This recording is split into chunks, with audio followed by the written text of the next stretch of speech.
Um empate decepcionante, mas não é surpreendente. A decepção vem por como tudo aconteceu, porque quem acompanhou este um ano de ciclo do Carlo Ancelotti sabia muito bem o que a seleção poderia ou não entregar.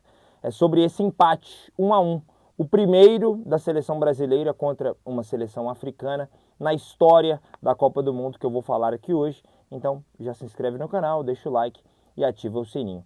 Já peço desculpas de antemão caso a minha voz falhe em algum momento. Dia grande, Copa do Mundo, muito programa aqui na tela da X Sports. Inclusive, estou gravando esse vídeo na madrugada de sábado para domingo, só para justificar para vocês uma travadinha ou outra na fala. Vamos lá, é uma escalação que já começou surpreendente, né? Eu até defendi a titularidade do Ibanez, mas eu imaginava que pela experiência o Carlo Ancelotti colocasse o Danilo. Não foi o que aconteceu. Pelo lado esquerdo, o mesmo. Ele opta pelo Douglas Santos frente ao Alexandre. E acredito que principalmente pelas dinâmicas de ataque, pela condução de bola. E aí, Paquetá, que aí para mim não é muito surpresa, eu já imaginava que ele seria titular principalmente pós-jogo contra o Egito, por mais problemático que eu achasse, e se provou correto, né, o fato de não ter um jogador fixo pelo lado direito, tanto que ele mexe nisso, puxa o Rafinha para o lado direito ainda durante o primeiro tempo, e o Igor Thiago, talvez a grande surpresa, né, eu esperava um Matheus Cunha por ali, ele coloca o Igor Thiago, que para mim foi meio que jogado ao vento, mais vítima do que culpado na má atuação. Ele, apesar de ter um porte de camisa 9, um físico que convide ao pensamento de que é um cara para dar só últimos toques, de ficar fixo na área, isolado, não é esse jogador, o Igor Thiago.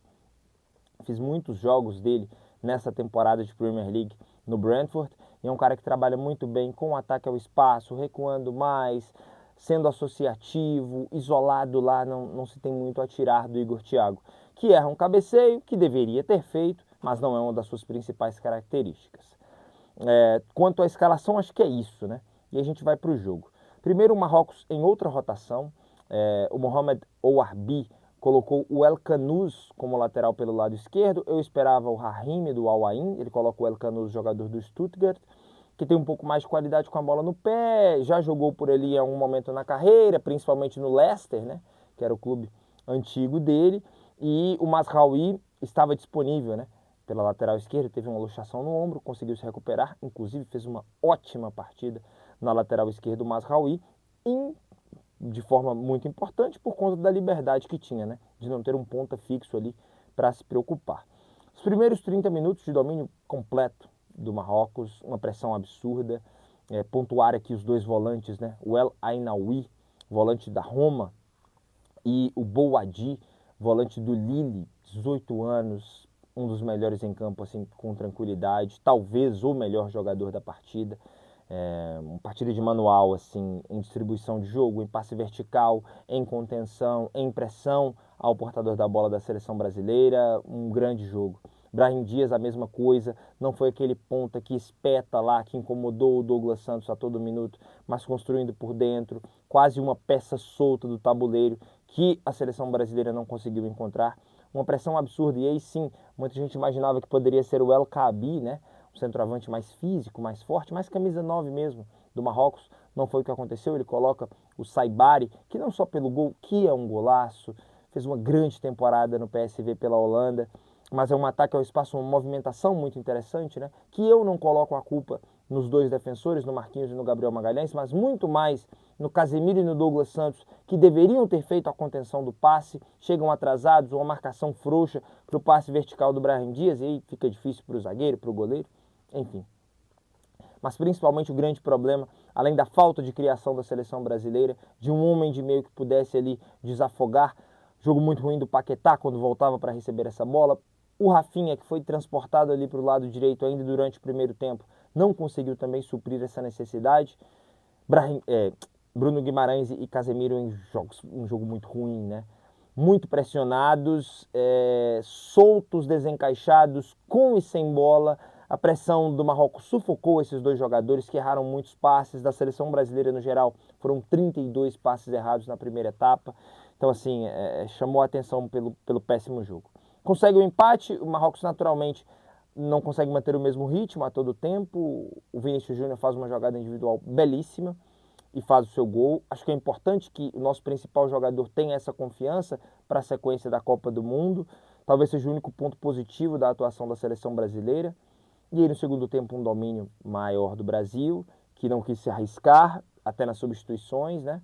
Troca mais ou menos ali 6 por meia dúzia, que eu acho interessante, exceto pela substituição do Luiz Henrique, que eu acho que conserta um erro na escalação principal do Carlo Ancelotti, tendo um jogador na ponta direita que cumprisse essa função. A luz aqui tá acabando a bateria, mas vai dar certo. Não dá para consertar agora. E é isso. Quanto às substituições, eu acho um exagero tudo que fizeram enquanto a não entrada do Endrick. Acho que sim, poderia entrar, decidir um jogo, mas, gente, todo respeito, o Carlo Ancelotti é velho da bola. Foi mais inteligente na cabeça dele ser prudente, colocar o Danilo Santos, ganhar mais um pulmão no meio campo para manter o resultado. Não se arriscar, uma estreia de Copa do Mundo, tá? Lembremos, não é um mata-mata que ele deixou o Endrick no banco, uma estreia de Copa do Mundo. E uma partida muito ruim do Rafinha, né? Esse poderia ter saído mais cedo, um jogo muito ruim, apesar das mudanças de posição durante a partida.